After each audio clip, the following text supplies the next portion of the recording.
Hello students, in previous lecture we have learned about acceleration, types of acceleration, positive, negative and zero acceleration. Accelerationची definition काय सांगितली ती बघा. The rate of change of velocity is called as acceleration. आणि acceleration calculate करण्याचा formula आपण बघितला होता. Change in velocity divided by time. त्यानंतर पॉझिटिव्ह ॲक्सलरेशन जे आहे त्याच्यामध्ये काय सांगितलं होतं, if the velocity of object increases then that acceleration is positive. Negative ॲक्सलरेशनमध्ये काय होत असतं तर व्हेलॉसिटी ही डिक्रीज होत असते. आणि निगेटिव्ह ॲक्सलरेशनला काय म्हटलं होतं तर त्याला डिसेलरेशन किंवा रिटार्डेशन असंही म्हटलं जातं. आणि झिरो ॲक्सलरेशनमध्ये जर बघितलं तर त्याच्यामध्ये व्हेलॉसिटीमध्ये काही चेंज होत नसेल तर त्यावेळेस असणारं ॲक्सलरेशन हे झिरो ॲक्सलरेशन असतं. If the velocity of the object does not changes then that acceleration is zero acceleration. Today we are going to learn about distance time graph for uniform motion. एक समान जी गती आहे त्या गतीसाठी आंतरकाल आलेख आपल्याला बघायचा आहे.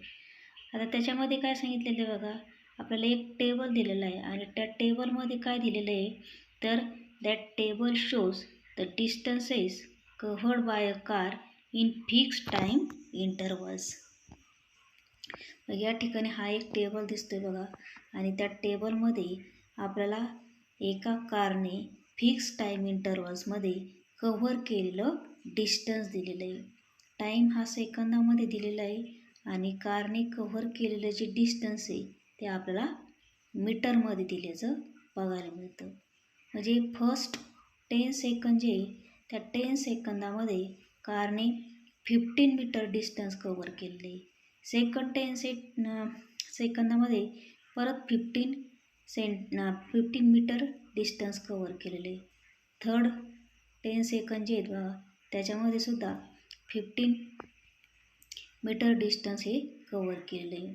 म्हणजे 10, 20, 30, 40, 50, 60 आणि 70 सेकंद दिलेले आहेत आणि तेवढ्या सेकंदामध्ये त्या कारने कव्हर केलेलं डिस्टन्स ते सुद्धा दिलेलं आहे.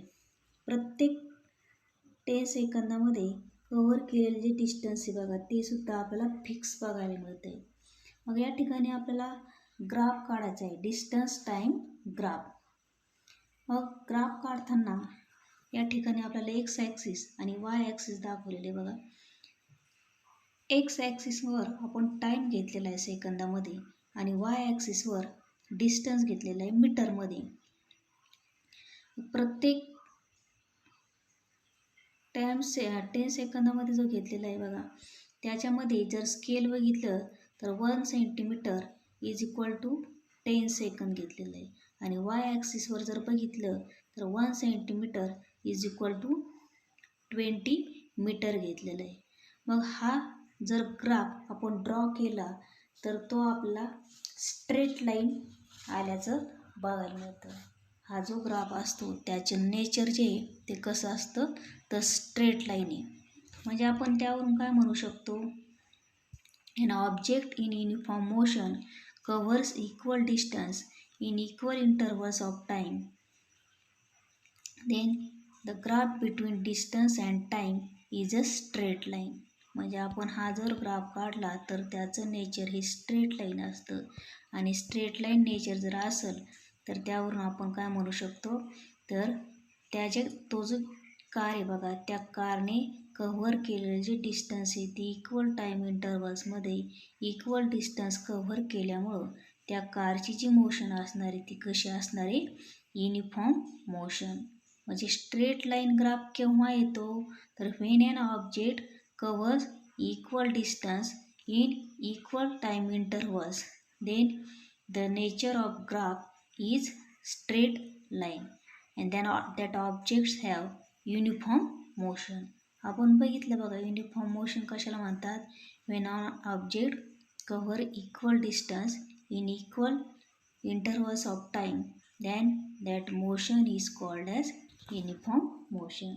या ठिकाणी कारने कव्हर केलेले जे डिस्टन्स आहे ते इक्वल डिस्टन्स आहे आणि इक्वल टाईम इंटरवल्समध्ये ते कव्हर केलेलं आहे. त्याच्यामुळे त्या कारची जी मोशन आहे ती युनिफॉर्म मोशन आहे आणि त्यामुळे तो जो ग्राफ आपण काढलेला आहे डिस्टन्स आणि टाईममधला तो कसा आहे तर स्ट्रेट लाईन आहे. मग आता स्ट्रेट लाईन जर ग्राफ आला तर त्यावरून आपण काय सांगू शकतो तर in the distance time graph above what does the slope of the straight line indicates. Straight line nature आलं आहे मग त्यावरून आपण काय म्हणू शकतो किंवा तो जो ग्राफ आहे त्याच्यावरून आपण काय सांगू शकतो तर the slope of straight line indicates the speed of car. Straight line तो नेचर आहे त्यावरून आपण काय सांगू शकतो तर त्या कारचा स्पीड सांगू शकतो. And that is v is equal to distance by time. हा झाला distance time graph for uniform motion. त्यानंतर आपल्याला आता परत distance time graph for non uniform motion. असमान जी गती त्या गतीसाठी डिस्टन्स टाईम ग्राफ जर काढला तर त्याचं नेचर कसं असतं ते आपल्याला बघायचं आहे. आता या ठिकाणी परत आपल्याला एक टेबल दिलेलं आहे बघा आणि त्या टेबलमध्ये काय सांगितलेलं आहे तर distance covered bye a bus in equal time intervals. एका बसने इक्वल टाईम इंटरवल्समध्ये कव्हर केलेलं डिस्टन्स दिलेलं आहे. टाईम हा सेकंदामध्ये, डिस्टन्स हा मीटरमध्ये. टाईम बघा तो इक्वल आहे आणि इक्वल टाईम इंटरवल्समध्ये त्या बसने कव्हर केलेलं जे डिस्टन्स आहे ते कसं आहे बघा. तर पहिले 5 सेकंदामध्ये जर बघितलं तर 7 मीटर गेली बघा. पुढच्या 5 सेकंदामध्ये 12 मीटर म्हणजे 12 मीटर दाखवलेलं आहे. म्हणजे पहिल्या 5 सेकंदामध्ये 7 मीटर गेलेली आहे. पुढच्या 5 सेकंदामध्ये ती जी बस आहे ती 5 मीटर गेलेली आहे. पुढच्या 5 सेकंदामध्ये जर बघितलं तर ती 8 मीटर गेलेली आहे. पुढच्या 5 सेकंदामध्ये 10, त्याच्या पुढच्या 5 सेकंदामध्ये 9, त्याच्या पुढच्या 5 सेकंदामध्ये 8 मीटर. असं म्हणजे टाईम इंटरवल जो आहे तो फिक्स आहे 5-5 सेकंदाचा. पण त्या बसने प्रत्येक 5 सेकंदामध्ये कव्हर केलेलं जे डिस्टन्स आहे ते अनइक्वल आहे. म्हणजे त्या बसचं जे मोशन असणार आहे ते कसं असणार आहे तर नॉन युनिफॉर्म मोशन असणार आहे. नॉन युनिफॉर्म मोशन आपण बघितलं कशाला म्हणतात when an object covers unequal distance in equal intervals of time than the motion of that object is non uniform. म्हणजे या ठिकाणी बसचं जे मोशन आहे ते नॉन युनिफॉर्म मोशन आहे. मग आता या ठिकाणी आपल्याला ग्राफ काढायचा आहे. त्या ग्राफमध्ये सुद्धा काय सांगितलेलं आहे तर एक्स ॲक्सिसवर आपल्याला टाईम घ्यायचं सांगितलेलं आहे आणि वाय ॲक्सिसवर काय घ्यायचं सांगितलेलं आहे तर डिस्टन्स घ्यायचं सांगितलेलं आहे. म्हणजे एक्स ॲक्सिसवर टाईम हा सेकंदामध्ये घ्यायचा आहे, वाय ॲक्सिसवर डिस्टन्स हे मीटरमध्ये घ्यायचं आहे. स्केल पण तसंच ठेवायचं आहे. 1 centimetre is equal to x ॲक्सिसवर 1 सेंटीमीटर इज इक्वल टू 10 सेकंद आणि वाय ॲक्सिसवर 1 centimetre is equal to 20 metres. मग काय विचारलं आहे बघा आपल्याला त्याच्यामध्ये does the graph show a direct proportionality between distance and time. आता हा जर ग्राफ आपण काढला तर अगोदरचा जो ग्राफ आहे बघा तो स्ट्रेट लाईन आला होता. पण हा जो ग्राफ आहे बघा तो स्ट्रेट लाईन येणार नाही. त्याचं नेचर हे स्ट्रेट लाईन नसणार आहे. मग does the graph shows a direct proportionality between time and distance. Time and डिस्टन्समध्ये येणारा जो ग्राफ आहे तो ग्राफ डायरेक्ट प्रोपोर्शनॅलिटी दाखवेल का असं विचारले, तर नाही दाखवणार बघा. There is no direct proportionality between distance and time. कारण का, तर इक्वल टाईम इंटरवल्समध्ये त्या बसने कव्हर केलेलं जे डिस्टन्स आहे ते अनइक्वल आहे. त्याच्यामुळे टाईम आणि डिस्टन्समध्ये आपल्याला डायरेक्ट प्रोपोर्शनॅलिटी ही बघायला मिळणार नाही.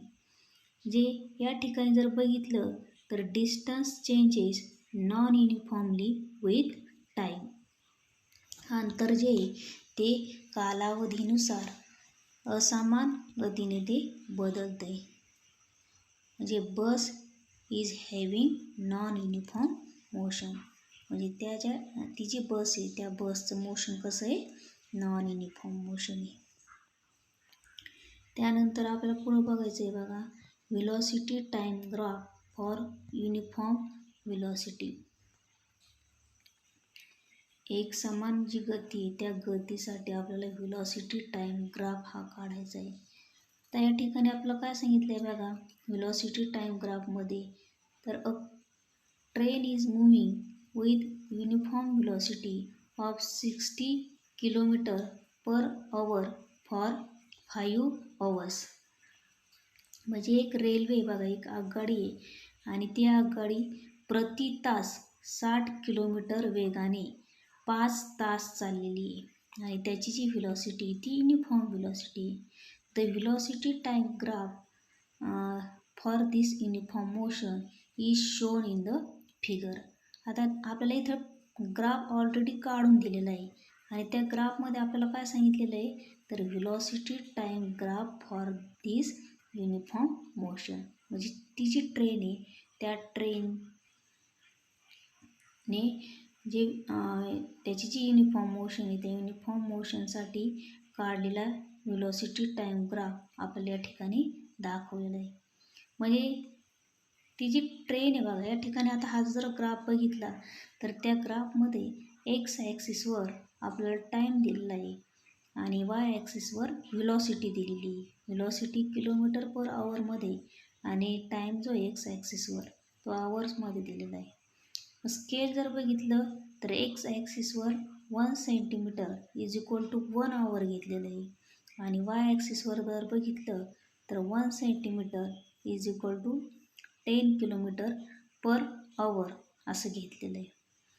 आणि ती ट्रेन बघा, पहिल्या तासामध्ये 60 किलोमीटर, दुसऱ्या तासामध्ये 60 किलोमीटर, तिसऱ्या तासामध्ये 60 किलोमीटर. म्हणजे तिची जी व्हेलॉसिटी ती युनिफॉर्म व्हेलॉसिटी आहे.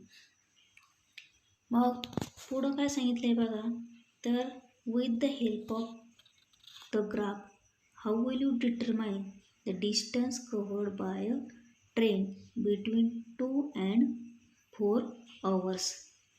म्हणजे 2 ते 4 तासाच्या दरम्यान त्या रेल्वेने कव्हर केलेले जे डिस्टन्स आहे ते तुम्ही कसं काढताय. आता या ठिकाणी आपल्याला एक रेक्टँगल दिसतोय बघा, 2 ते 4 हे जे तास आहे बघा, त्या तासाच्या दरम्यान कव्हर केलेलं डिस्टन्स आपल्याला काढायचं आहे. मग या ठिकाणी आपण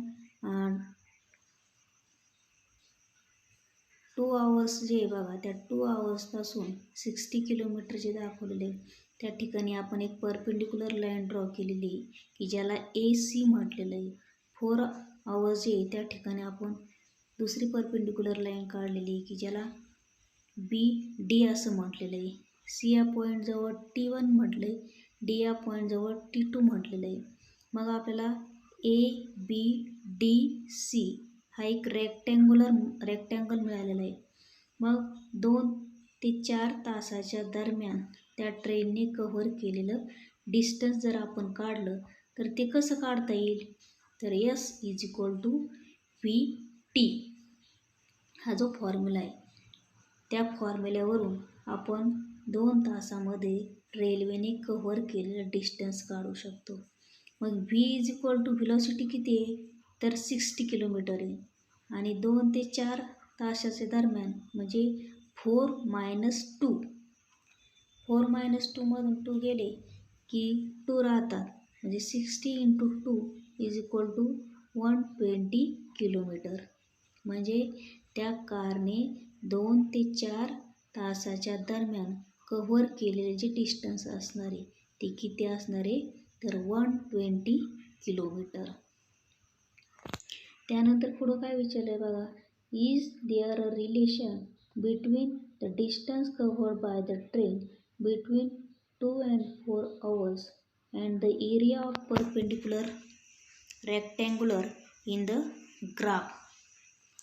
आता या ठिकाणी 2 ते 4 तासाच्या दरम्यान कव्हर केलेले डिस्टन्स आणि हा जो रेक्टँग्युलर क्वॅड्रिलॅटरल आलेला आहे बरं का, त्या क्वॅड्रिलॅटरलचा जो एरिया आहे त्यांच्यामध्ये काही रिलेशन असेल का, तर what is the acceleration of train.